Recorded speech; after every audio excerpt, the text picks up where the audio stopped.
This week's episode is brought to you by The Ultimate Guide to Strange Cinema, the new reference guide by Michael Vaughn that contains reviews and info on some of the weirdest genre films to ever make it to screen. Seriously, you think you're a connoisseur of hard-to-find horror? You're nothing until you read this thing. Click the link in our show notes to order your copy, and for more info, just keep listening. And now, on with the show.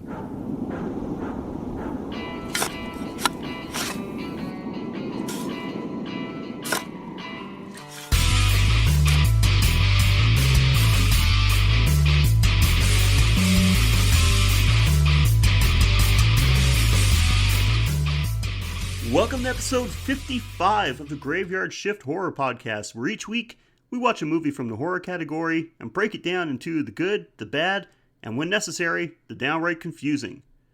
We'll talk about the plot, some production details, and anything else we find fun or relevant. I'm your host Sheldon, and I never worked Graveyard Shift alone. Please say hello to the guy that originally thought that this week's movie was about vegetable porn, my co-host Mike. Hey everybody. And how are you today, my friend?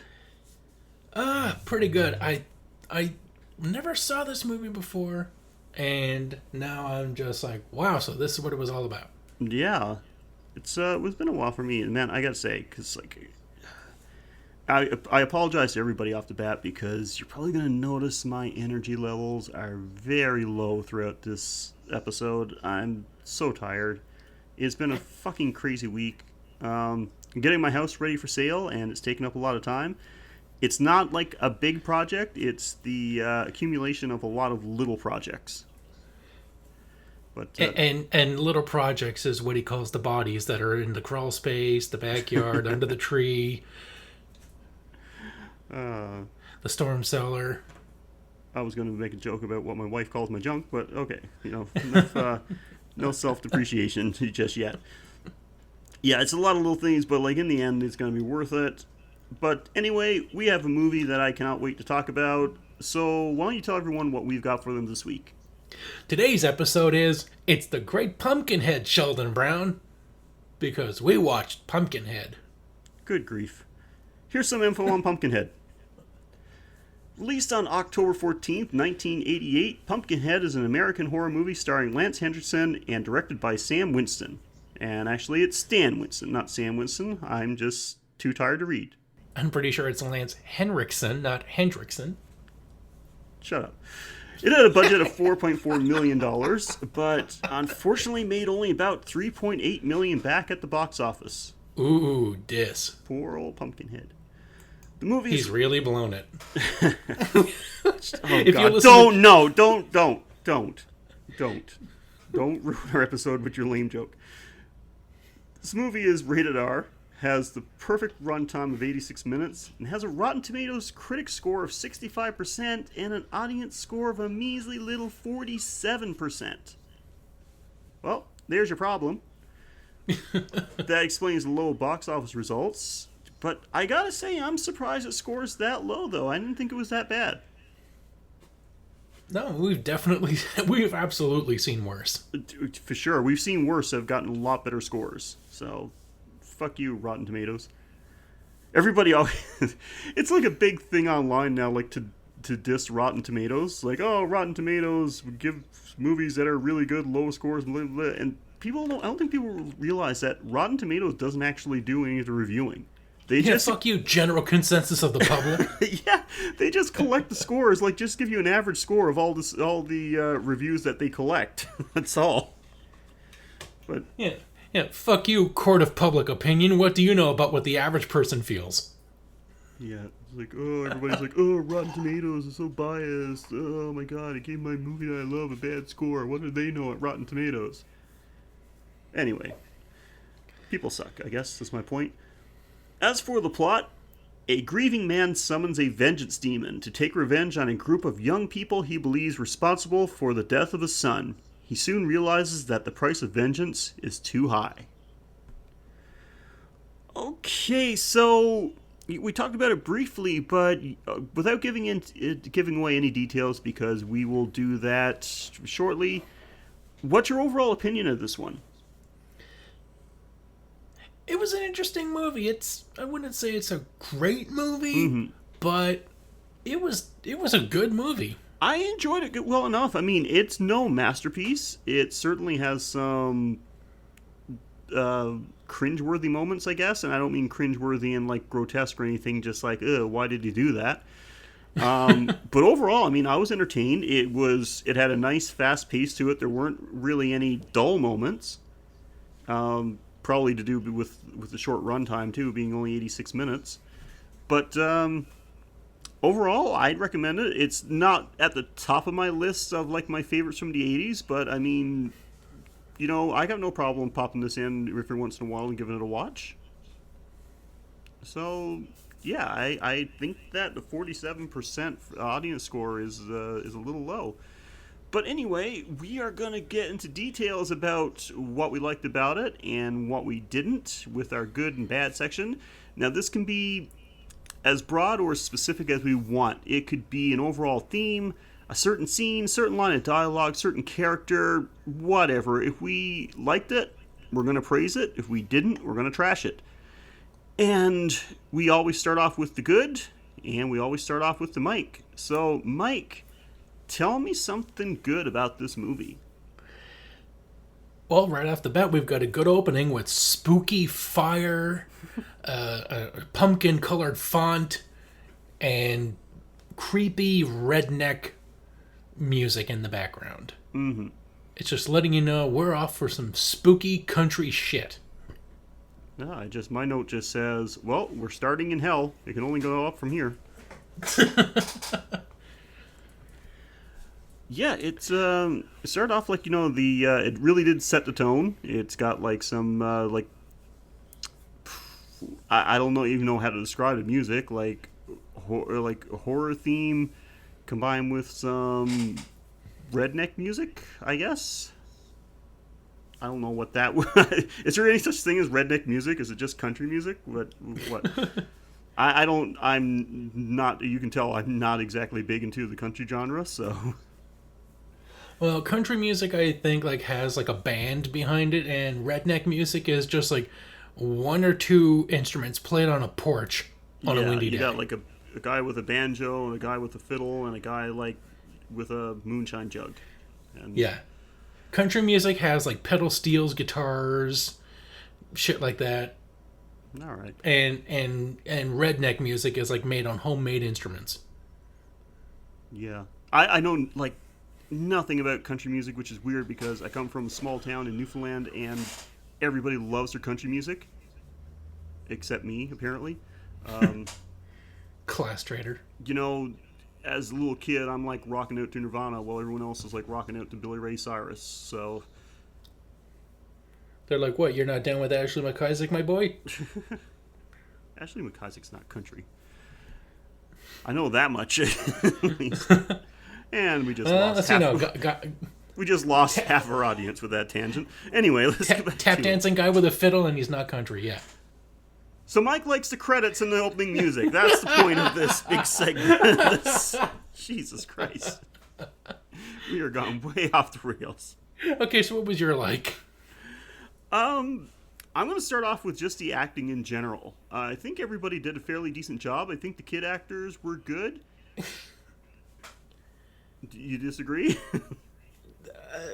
There was good acting, and then conversely, there was bad acting by the same good actors. Everybody had some off days. Lance Henriksen. What the fuck? Henriksen. Yes, not Hendrickson. But anyway, he did a good job. I don't know why they gave him, like, false buck teeth, but, because he didn't have those teeth in anything else that I noticed. And they didn't even match the color of his actual teeth. They're, like, insanely white compared to the rest of his teeth. It's like you didn't realize if I'm going to give a guy bumpkin teeth, they're not going to be pearly white. Yeah. You gotta make them beige like everything else in this fucking movie. Oh, yeah, man. Like, everything in this movie is just the color of dust. And everybody just looks dirty all the time. But, yeah, overall, like, I don't, like, the acting wasn't bad. Like, yeah, you're right. It did have maybe some moments, but overall, I'd say everyone did a fairly good job. I don't want that revenge no more. You done did it wrong. How do I do it? Didn't diddly bum to do. And he's like bashing his head against his rifle. I don't do this no more. I don't do this no more. Which is weird because the worst acting in the movie came from like the best actor in the movie. I know, like did they give Lance Henriksen roofies? And then they're just like, okay, this is gonna be great. Then he just wakes up with a headache. Oh man, when are we gonna shoot? Oh, don't worry, we got it. Got what? Never mind. Never mind. Everyone collect these moonshine jugs and let's go. He's in the theater afterwards, like, what the fuck? What? I don't remember this. What the hell's wrong with my teeth? Wait, are we talking about the good or the bad? This is supposed to be the good. Okay, the acting was fair for the most part. I'll temper my note here. The acting was okay when it was good. Yes, when the acting was good, it wasn't bad. I was talking about the kid actors. Did you like? My wife picked this up, and I've seen this movie. This was probably like the third time I've watched this movie, and I didn't notice this. My wife picked up on this when the the real like country bumpkin shows up with his truckload of kids. The Dust Kids. Yeah, and they start circling the kids saying, like, Pumpkinhead's going to get you. Yeah. One of the kids was Blossom, apparently. Yeah, Mayim Bialik. Oh, you caught that. All right. Because I went to check the Wikipedia just so I could figure out, like, who's in this movie. Because I thought the guy that played the main prick was the same guy that played Jefferson in Married with Children. You know, Ted McGinley? Oh, yeah. Because he looks like Ted McGinley, doesn't he? If Ted McGinley was had like black hair and he was just a slightly bit more muscular. If he looks like Ted McGinley, if you were like drunk at a bar or something and saw him, and, hey, you got marry the children, happy days. So that's when I noticed Mayim Bialik's name in the credits, and I'm like, what the fuck? But then when I saw the movie, I'm just like, oh shit, yeah, now I can pick her out. Yeah, and so, yeah, I had to play that part back because my wife picked it out, and she was like, hey, is that Blossom? I'm like, no, don't be stupid. Why would Blossom be in this? Because she has to do something until Blossom? Yeah, I guess so. So, but yeah, so, okay, so the acting was okay for the most part. Fine, Mike, whatever, you win. And to that end, to follow up on that, my next good is the old woman. She looks deader than Pumpkinhead and is almost as creepy. Well, I can tell this is going to be one of those episodes where me and you are going to clash on just about everything. I'll get to the old woman later on. But yeah, it was acted okay. But, I'm going to save it for my bad. Shit, that's the whole reason why we have categories. So we've been all over the place so far. God damn it, I'm going to take the reins and keep this thing straight. You got to right the ship. That's right. Okay, so you like the old woman. Yeah. She was creepy, she was unsettling, and until Pumpkinhead actually gets around to doing his business, she is definitely the most terrifying part in this movie. I still think she was scarier than Pumpkinhead. Okay, what's yours? Okay, for the good, since we've mentioned him, let's talk about old Pumpkinhead. I liked Pumpkinhead. That was a good monster. Yeah, he was another one of my goods, so we can share this one. We can share that one at least. Okay. He was terrifying. He's terrifying. He was sadistic because he reminded me like he wasn't just going straight for the kill. He liked to play around with the victims a little bit. Toss them around, like smack them around, lift them up, and show them, like, tease the other, like, the other potential victims. Look what I got. This is going to happen to you. This is going to happen to you. Oh, yeah, and, like, he had this smirk on his face, like, when he was killing people. Like, he was really getting off on it. Oh, and he's got that Christian girl, and he's got her pressed against the glass, and it's almost like he's trying to mouth with her, like, hello, fellow teenagers, I am well. Please open up the door and let me in. Thank you. Yeah, so I think, and like, I'm going to say, bit of a unique monster in a sense. I mean, like, there's nothing unique about, a movie about teens being stalked by a monster through the woods, but just the origin of it, like, it just, the setup, where the person that summons it is kind of linked with it, so you're basically giving up. If you summon a Pumpkinhead, you're giving up your life. To summon it starts off with this shriveled, dead body, and then when it gets the person's blood, they do like a little blood sacrifice with the person that wants to summon it, and it just all of a sudden grows, gets fleshed out, turns into this xenomorph-looking character. Oh, yeah. And just good all around. And to think, like, should be done in movies more often. Like, it rarely happens now because most of the time you're going to get just CG characters.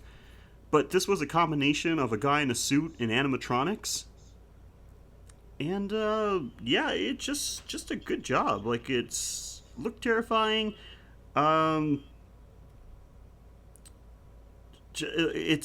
It doesn't show up in, like, when you think about classic movie monsters, like, well, when I say classic, I mean like the 80s. We've got some good monsters that came from the 80s, but this one usually is not going to be on the top of people's lists, but it's too bad because I think they did a good job with it, and it's too bad that it's not as well known as some of the others. Mm-hmm. And I mentioned about it reminded me a lot of a xenomorph. What did I tell you in my screenshot? And you call it like a combination of the alien and Predator? Yeah, because we see one scene when it opens up its mouth and it's got like fangs on the edges of its jowls. Yeah, just like a shrimp. So I'm like, it's Predalien. Yeah, and I don't think it's a coincidence either that it's got some of those xenomorph characteristics, because the director of the movie, Stan Winston, was actually one of the effects. I don't know if he worked on special effects or was the effects supervisor on Aliens. This was actually his directorial debut. And he worked on a lot of movies, actually. I think, from what I read, Aliens, Jurassic... and this was just as in special effects capacity. Worked on Aliens, Jurassic Park, and there was like so many other movies from the 80s and 90s that he was involved with, and it was pretty cool. But I honestly, especially looking at, I'm almost thinking, like, since he worked on Aliens, did he have access to like a bodysuit that was used as one of the xenomorphs and just modified it a bit? Anyway, he just said, cool. Hey, can I borrow this for a bit? Yeah, and you can, I actually found a video on YouTube. Maybe I should put the link in the show notes. So if you're listening to this episode, check the show notes to see if I remembered to do this. But anyway, I found a link where there was actually some behind the scenes of Pumpkinhead where they were actually building the suit and were testing it. You can even see some scenes where a guy is using the suit without the head on it, where he's just getting used to the movements, how to control it. So it's all pretty cool. It was like a little combination of an actual suit, animatronics, some puppeteering. I think it's like in total, there's like 4 people operating the suit in total, because you got one guy actually walking around, one person doing nothing but controlling the tail, and then a couple of people doing the facial movements. So all very interesting. So yeah, that's enough of my rambling. Good monster. I like good old Pumpkinhead. Which means that my final good is one scene in particular when the Christian girl is praying and her friend walks into the kitchen, grabs a cleaver, slams it on the table and says, "Just in case God doesn't show." Yeah. Which is, as per and he doesn't. As per usual, God doesn't show up. Wouldn't it be great in a horror movie if the one Christian is actually protected by God? Like, you're about to be killed, and a giant hand just all of a sudden grabs the killer, like, pushes the killer back and says, like, "Hey, fuck off." Or, like, they stab her in the chest several times, but he keeps bouncing off her crucifix. And then when they finally decide to just, like, grab her by the throat, then, like, the chain wraps itself around the monster, rips the hand off. And then you just hear, like, a voice like, "This one's mine. This one belongs to me." Sounds like it just starts to glow and you hear like an angelic choir and then the monster dissolves. Sounds like it should be like a Family Guy skit or something. There is one movie where God actually does kill everybody. But that's a movie that we will be getting into later in the year. It's on the list, but we just have to remember there is a movie where God actually does kill the bad guy. And it's coming. There is one. There's a Stephen King movie. I think it's The Stand, where literally the end of the movie, at the end of the movie, God, you actually see God's hand descend from heaven and set off a nuclear bomb. What? Yeah, it's bizarre, man. Oh wow! Like we're just the movie I'm talking about, where you just get to see like an action where God gets the credit, but you're talking about like actual big G steps up. Oh yeah, and he sets off a bomb. It's so bizarre. Let me tell you, if we did that movie, that would definitely be in the what the fuck column. I had tried watching The Stand, but I was only like 12 when it came out, and it was on late, so I only got to watch pieces of it. And I just remember the guy from Coach saying like MOON, that spells trip. Oh, you mean MOO? You mean Patrick Star? No, it's Bill Fagerbakke. From Coach, yeah, he does the voice of Patrick in SpongeBob. Oh wow! Yeah. I don't know how I know that. I've watched a lot of SpongeBob with my son, I guess. Okay, so we're still talking about the good. Okay, so you like that scene? I'm gonna say... there's an upcoming episode of the of Technobabble, and at one point I asked Google Assistant to play the Graveyard Shift, thinking it will load up this podcast, but instead it goes to YouTube and plays SpongeBob. Oh my god! And it's the episode The Graveyard Shift. Nice. That's one of my son's favorite episodes. Okay, so that's it for you for the good? I'm all out of goods. I'm gonna say like the kills, not graphic, but not extremely graphic, I should say. Like there is a little bit of gore and some blood, but nothing, pretty light compared to some of the things we've seen. But pretty good. Like the monster kills most people by bashing them to death, pretty much, grabbing them by a foot and doing like the whole Hulk versus Loki thing. Dropping them from a tree a few times. Climbs a tree, and like it gave the kills, even though you're being killed by this big puppet monster, it still gave the kills like a sense of reality because they were a little more subtle, but like still effective. Like one girl just literally picks her up by the head, climbs a tree, and then just drops her on top of a huge rock. And then the Christian girl, he doesn't... Like, she's still alive when he's pushing her head up against the glass and he's carved a crucifix onto her face. But what kills her is when he pushes her through the window, she's resting on top of the broken glass. Yes, she gets impaled by glass, and that was a great kill. Just because it's dragged out, like he's kind of mocking, like using her to mock them. Like I said, he plays with his victims. And then just, okay, I'm bored, and just not like pulls back and quickly shoves, just adds pressure until her head pops through the window. And I thought that was great. That was a fantastic kill. You don't even, like, you see the window pop, she slumps down, and blood just starts to gush over everything. And so, I give props to the kills. Like, another kill, I literally thought Pumpkinhead was going to shoot that guy. Grabs his gun and is pointing it at him. The guy even, like, kind of, like, backs up and puts his hands up a little bit. And then it's like, is Pumpkinhead going to shoot him? I don't remember. This has been so long. But no, Pumpkinhead's like, I'm a fucking monster. I don't know how to use a gun. So he just jams it through him and picks him up. I can't fit my finger through this trigger, so I'm just going to stab you with it. And Pumpkinhead's got this delighted look on his face when he's got the guy picked up. Just like he's saying, hey, look what I did. I figured it out. Pumpkinhead, he delights in his work.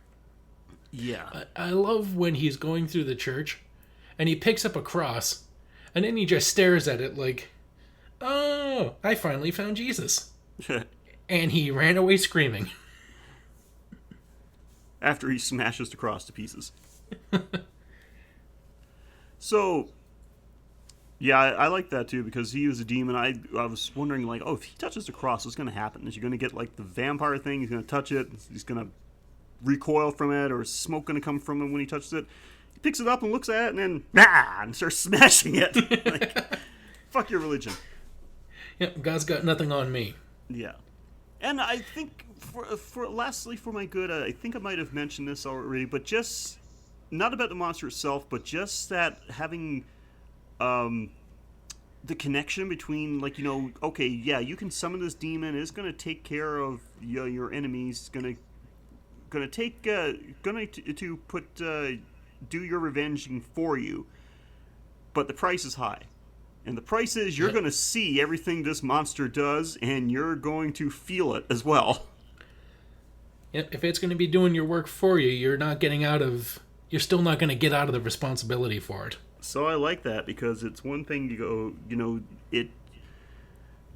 it changed his mind real quick when he sees what's happening. Like, it wasn't quick and clean.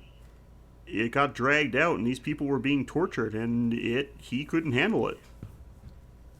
No, that was a very excellent twist in this, or a nice affectation in this movie, and it definitely made a great point. Yeah, he becomes, he all of a sudden, he's got to stop this thing that he's unleashed.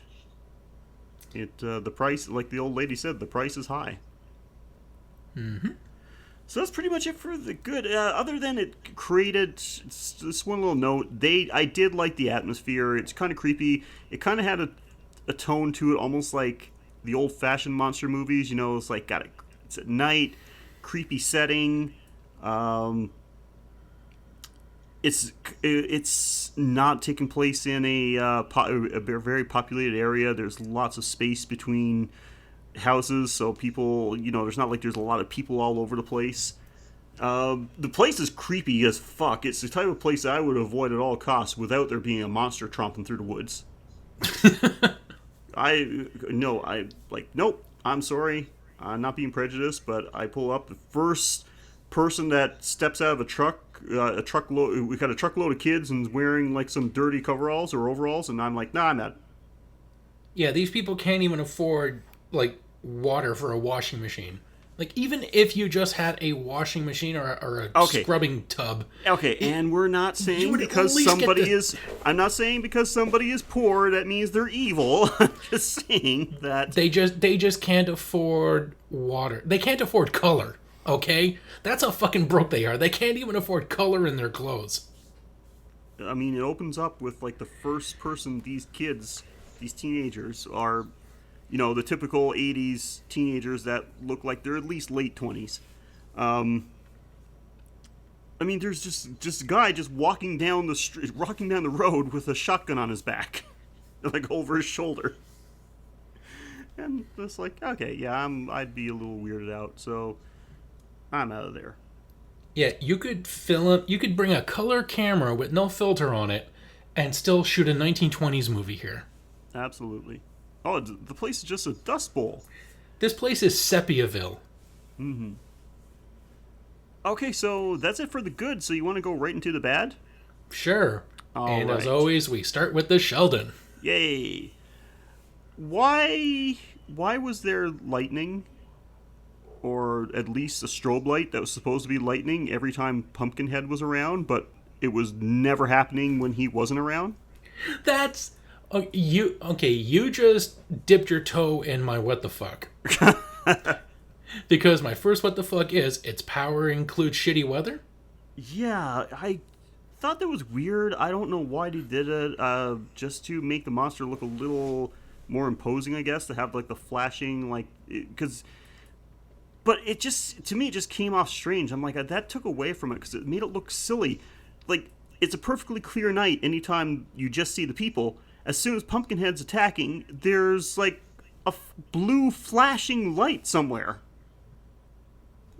That was such a weird decision to make. I don't know why they thought that made sense. It's not... instead of instead of a thunderstorm in the country, we're now in an outside disco. And I mean, it wasn't as bad strobe effect as what we saw in Hollow's End. Oh, no. But, I mean, it was distracting and just seemed weird. I'm like, is it is there a thunderstorm? What's going on here? But it's only when Pumpkinhead showed up. So I'm like, is he pulling like a strobe light behind him? What's going on? So anyway, I was like, I kind of was going to put that on my what the fuck list, but I was like, I don't think it's enough to be a what the fuck. I just thought it was a bad decision. I don't know if it was supposed to be some kind of, an artistic decision, but I didn't like it. Yeah, and speaking of bad decisions, the kill at the beginning could have been a good one, but it was lousy with jarring quick cuts, which ruined a nice pose with the monster holding the farmer that he's been sent to kill. And every time it looks like we finally get a chance to see Pumpkinhead, which, it would have been okay seeing it, but like they obscure it and then they outright show it, but it's so quick your brain doesn't have time to process what you've seen. So that just pissed me off because this could have been great, but because of everything awful around it, it just ruined it. Like, at one point it looks like the guy's being killed by an off-screen crane.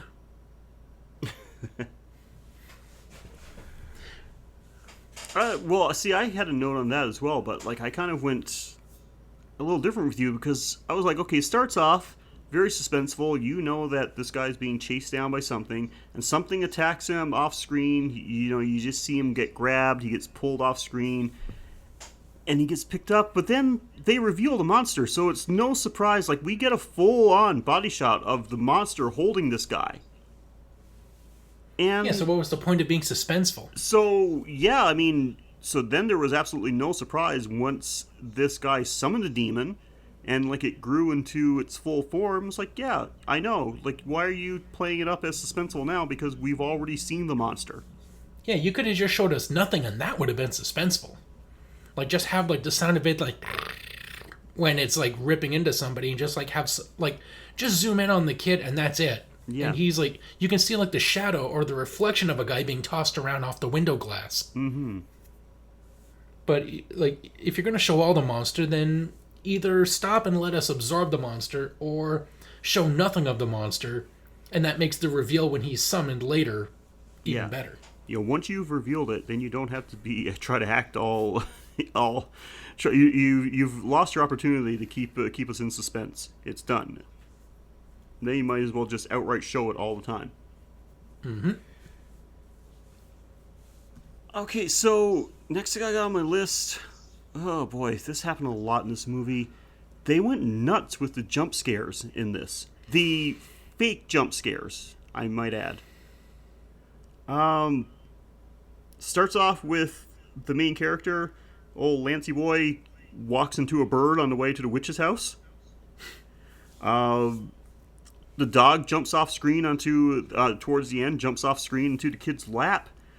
Some of the teens walking into each other, like when they're searching for one of the other teens in the woods. Just, oh my god, okay, yes, we get it. You're scaring people by making us think for a second that the monster is jumping out, but it's not the monster. I know what a jump scare is. You don't have to do it 6 or 7 times throughout your very short movie. So I had to make a note there because there are certain times jump scares are done well. You can usually tell, even when they're done well, you can usually tell they're coming, but that's why you use them sparingly. Even the most effective way to do a jump scare is have a few things happen throughout the movie like that weren't jump scares. Like, people actually get killed. In this case, have them already taken out by a monster. So that you think then that, oh yes, this person is about to get grabbed by a monster as well, and then do a jump scare. Like, when you've already set up before the movie's even before the monster is revealed, we already get at least 2 or 3. So they kind of lose their effect at that point. So please just stop doing it. So yeah, so that's it. Like, just jump scares, and I know this was 30 years ago. So, yeah, almost the 30th anniversary. Wow. Mm-hmm. Yeah, this October. So, wow. I didn't realize the movie was around for so long. But Yeah, so I mean, it's a common trope now. Like jump scares are so overused, especially with there's so many of these ghost stories, like like the Insidious stories and the Annabelle movies. There's so many of these fake jump scares, so it's mostly thought of as a new trope. Like and it is used a lot today, but you know, this movie 30 years ago was pretty jump scare heavy as well. Anyway, that's all I got to say about that. What else you got on your bad list? What I didn't like was a part of the story where the nice guy of the teenagers was killed. The first to go. He was the good guy. You'd think like he would have had a chance to explain himself, or like if the guy is forced to see Pumpkinhead, he could just say, he stayed by my boy. He done did him good. Like if he can, you'd think that he would have some control or influence over Pumpkinhead if he's meant to see things through his eyes. Yeah. And also, this guy was the good guy. He stuck by the kid. He genuinely felt bad. He even tried to call the police. Like, this kid did everything in his power that he could to do right. Yeah. Well, yeah, that was something I had from my notes, too. So I was like, wow, so Pumpkinhead you just have to be, like, guilty by association, really, for Pumpkinhead to come after perceived. Yeah, you just have to be perceived guilty. Like, he doesn't actually go after the guilty. Yeah. Even in the beginning, we hear the guy saying, like, I didn't kill that girl, and who knows, maybe he didn't. Mm-hmm. Maybe Pumpkinhead just went after a guy that people thought killed the girl, and... Yeah, so I guess, like, it's not really, doesn't really care. Like, we call him a vengeance demon, but maybe you could just set him after anybody. If you didn't like this person, I'm going to summon this demon and get him to kill you. So... Oh my god, can you imagine how busy Pumpkinhead would be with Facebook comments? I disagree with your opinion, so I'm sending a demon after you. This guy posted libertarian shit on my Facebook page. Kill him. So, yeah, it's... I thought that was a little odd, too. It's like, wow, this demon just doesn't give a fuck. You just happen to be... It doesn't matter who did the bad deed. You're guilty by association, so I'm going to kill you. Yeah, even when he kills the guy that did do the thing, he still goes after the other two. Who were locked in a closet because they tried to call the police. They tried to call the police. They were always trying to do the right thing, and he's just like, kill kids. Yeah. So. Yeah, that's all I had to say about that. It's just, actually, that was your point, wasn't it? Yeah, wasn't even my point. Wow. Yeah, I was waiting for you to get on. I was waiting for you to mention probably the acting when it's not good. Yeah. So yeah, when the acting, you were right. When the acting was bad, it was pretty bad, and unfortunately, it was by Lance Henriksen, like the guy that's, I mean, he's not an A-lister by any means, but I always thought that he had decent acting chops. And for the most part, until he took his, you're right, like his little panicky fit, he was doing a decent job. Oh, and then when he starts feeling guilty and he goes to the old lady, he's like, oh, God damn you! God damn you! Yeah. And he's like cradling his gun and... Yeah, you're right. That was a bit cringeworthy. I'll admit that. So I want to talk about the old lady. Like the way she spoke. Oh, she had a great line when he says "God damn you," and she just calmly says, "He already has." Yeah, but that lady had some good lines.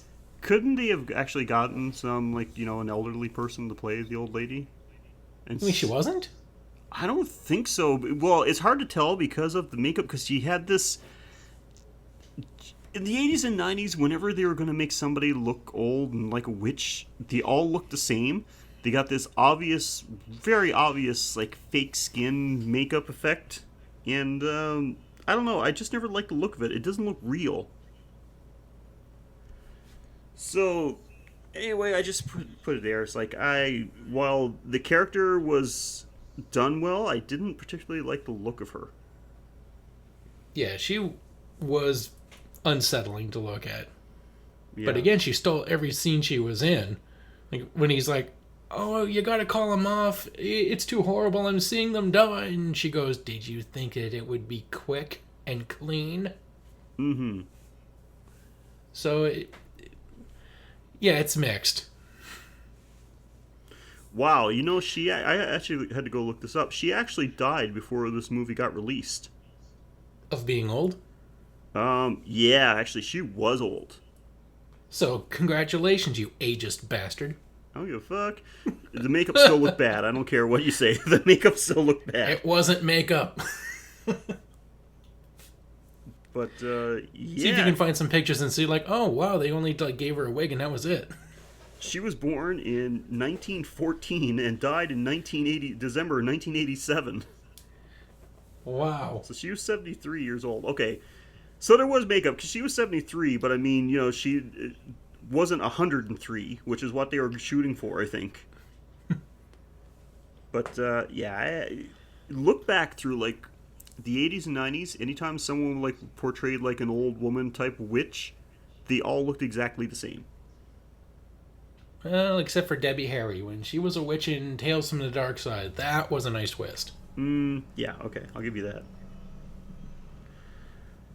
So yeah, so that yeah, she did not live to see this movie get released. Oh, that sucks. She didn't see her final role. But anyway, that so I mentioned, is that your bad? That was bad. Yeah, I wasn't impressed by the look of the witch.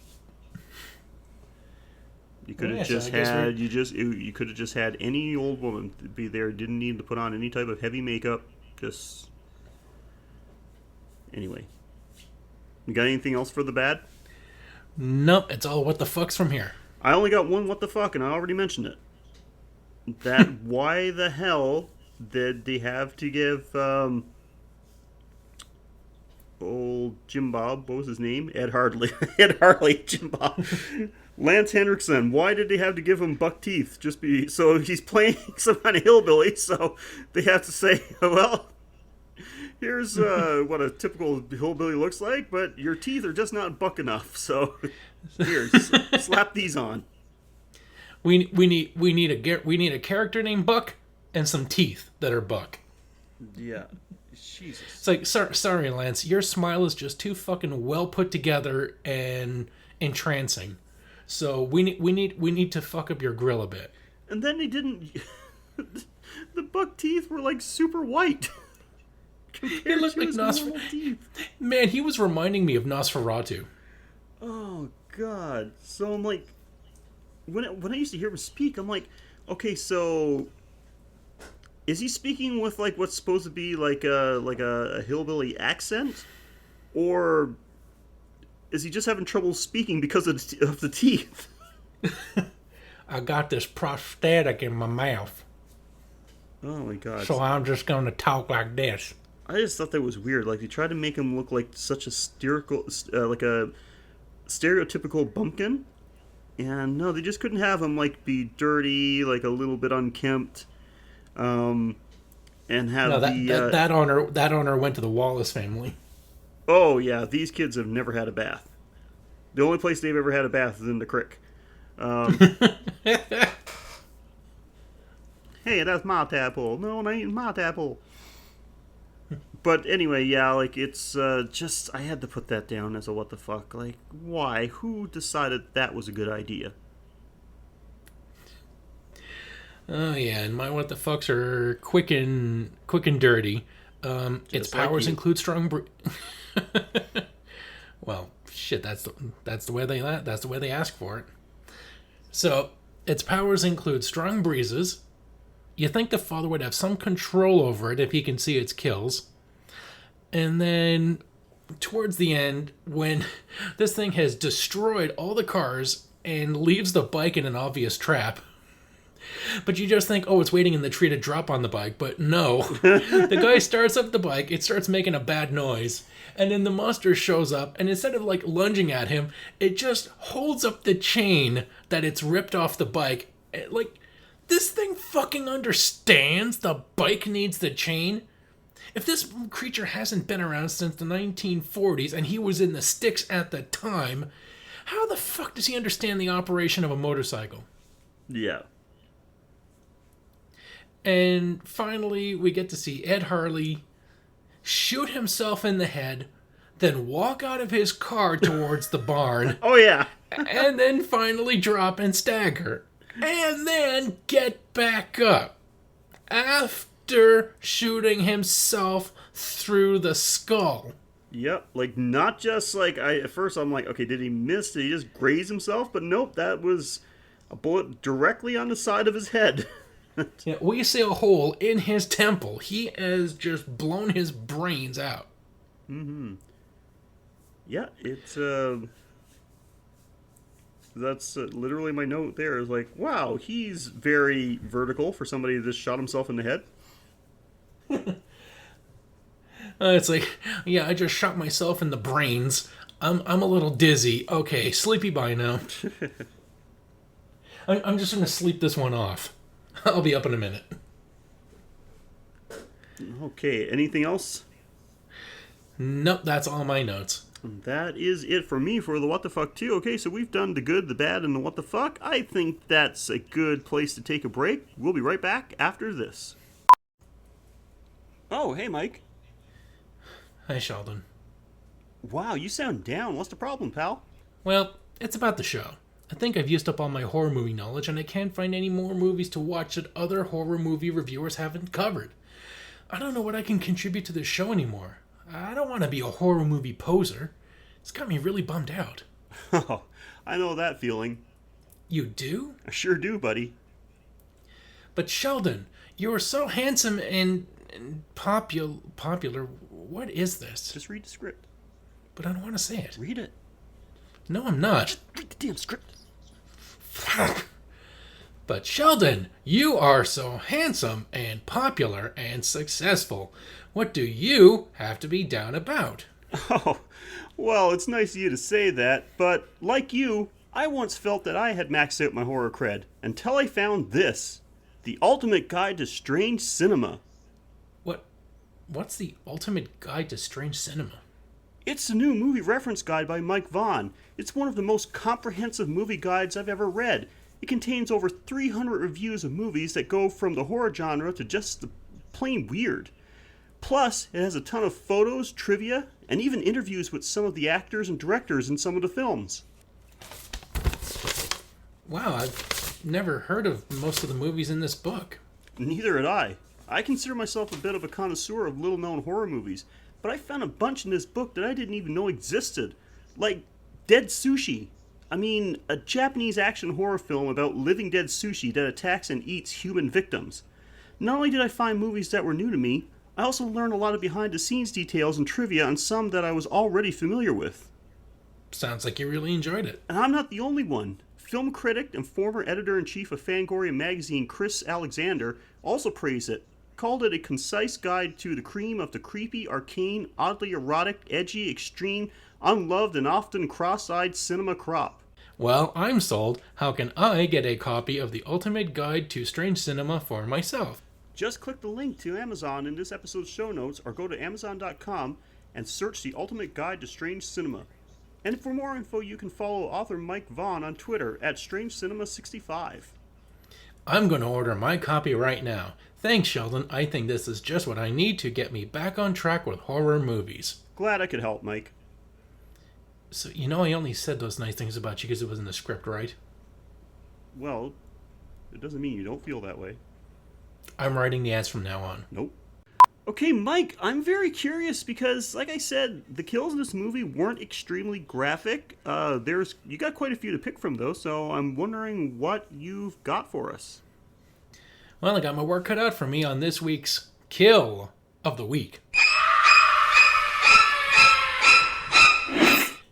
And boy, all the teenagers definitely get some unique kills, from getting shoved through the glass while having a cross drawn on having a cross carved into your face just to mockingly ask, "Where is your God now?"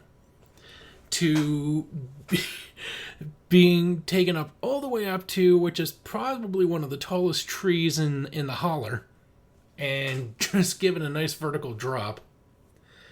But I think the best kill is reserved for the guy behind this whole mess in the first place, who the creature gets shot by Lance Henriksen, and then it walks up. He walks up to the creature, kicks it, and then double taps it in the head, just to make sure it's dead. He looks, it's dead. And then immediately the monster goes, "Would you like to reconsider that?" And then grabs him by the leg, throws him to the ground, and then grabs the gun, and immediately, he doesn't... Okay, this might go back to another what the fuck. It doesn't know how a gun works, but it understands the complex workings of a motorcycle. Yeah. And then it just it stabs him with the rifle and then starts bouncing him up and down like a kid trying to figure out, like, the ball in the cup. And he's just standing there, just grinning like a kid. He's happy as a pig in shit. And then when everybody just fucks off, he's still playing around with the guy on the ground, like lifting up his neck, letting it go, lifting up his neck, letting it go, like, you still with me, buddy? You there? Aw, oh, darn it. I lose more toys this way. Yeah, I thought it was pretty weird. He's just playing with it. He's like checking to see, make sure that this guy has no life left in him. Is he dead? I gotta check. Yeah, he's dead. Okay. One more time. Is he? Yep, still dead. Okay, good. Now I can move on to motorcycle disrepair. Okay, yeah, that's good. It was a tough one to pick. I personally still think I like the girls being slowly smushed against the glass, but I respect it was a precursor to Independence Day. Yeah. Release me. Jeez, that's a good point. That was another big, like, animatronic monster movie too. With a strobe light and a face pressed against glass. Yeah. Wow. I want to see those two scenes played together now. But anyway, yeah, good job. But whatever your decision, I respect your decision, Mike. It was a close second, though. I'll give it that. Not all of them, but this one. I'll give you this one. Well, guys, that is it. That is Pumpkinhead. What did you think of the movie and our coverage? Do you agree? Do you disagree? Do you think that we were too generous with the scores, even though we didn't really give a score? But you know what I mean. Jeez, I'm tired. Leave me alone. I scored it in my head, okay? It was a 7. Fuck. Anyway, what are your thoughts on Pumpkinhead? Let us know. You can email us at graveyardshiftpod@gmail.com. You can follow us on Twitter at GYS_horrorpod. You can check us out on Facebook at facebook.com/graveyardshiftpod and at instagram.com/thegraveyardshiftpod. You want to keep this show going? Well, it takes money, so give us some, jerk. I don't mean that. I get angry when I'm sleepy. Sorry. But if you would like to make a donation to the show, you can go to patreon.com/graveyard. For just $1 a month, you get to help us out with the show's cost. Plus, you get instant access to some Patreon exclusive bonus episodes. You can only listen to those if you are a Patreon member. So, you get to help us out and you get some extra entertainment. And who doesn't want that? But every month we post a new episode on Patreon that you can only get if you're a Patreon member. And we do it a little different than we do with the regular show. It's pretty much whatever pops into our head. We find something interesting we want to talk about or do. And one time at least we even played a video game. So definitely different. And so check that out. But of course, we understand not everyone has the money to give us money, but you can still help us out a ton. The best way to do that is go to iTunes, rate, review, subscribe. In the long run, that's what's going to help us out the most. But, of course, not everyone is an Apple user. And even if you're not, whichever way you're finding our podcast, there must be some kind of rating and subscribing system. So take advantage of that. We do appreciate it. If that's not possible, share us on social media, on your Twitter or Facebook, Instagram accounts, or follow us on those things, whatever you want to do. And if nothing else, just share us by word of mouth. If you think you know someone that would like to listen to a podcast about us talking about horror movies, let them know about us. We would greatly appreciate it. And Mike, other than the graveyard shift, what other unimportant things are you doing? Well, among the other unimportant things, you bastard, is the Playing with Power podcast, where me and some friends, well, now just one friend, read an issue of Nintendo Power magazine from front to back. We talk about the articles, the game coverage, the letters to the editor, all that stuff. And on that same feed, we also have something called the Taste Test, where you can hear me and a different friend or two play old Nintendo games and share our thoughts on them.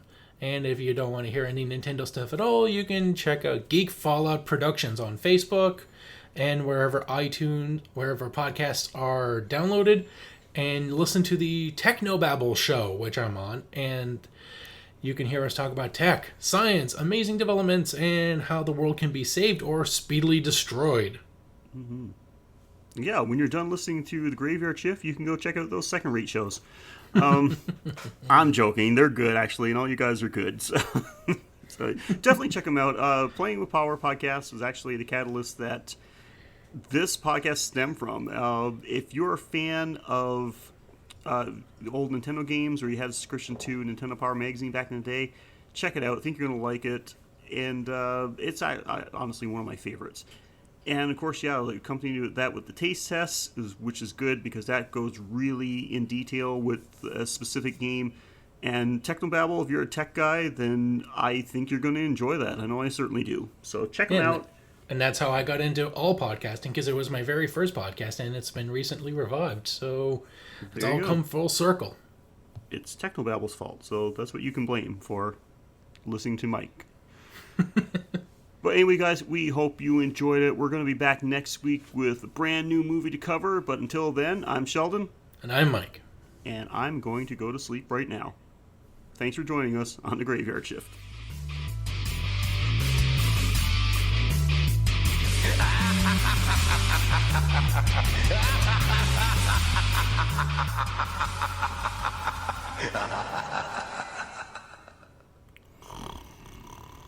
Yeah, and I'm not the only one. Film critic and editor-in-chief of Fangor... Fuck! Former editor-in-chief. God damn it. Fuck turd Snapple. Well, I'm sold. How can I get a copy of The Ultimate Strange Guide to Cinema for myself? The Ultimate Guide to Strange Cinema. What did I say? The Ultimate Strange Guide to Cinema. Oh, fuck me. Okay.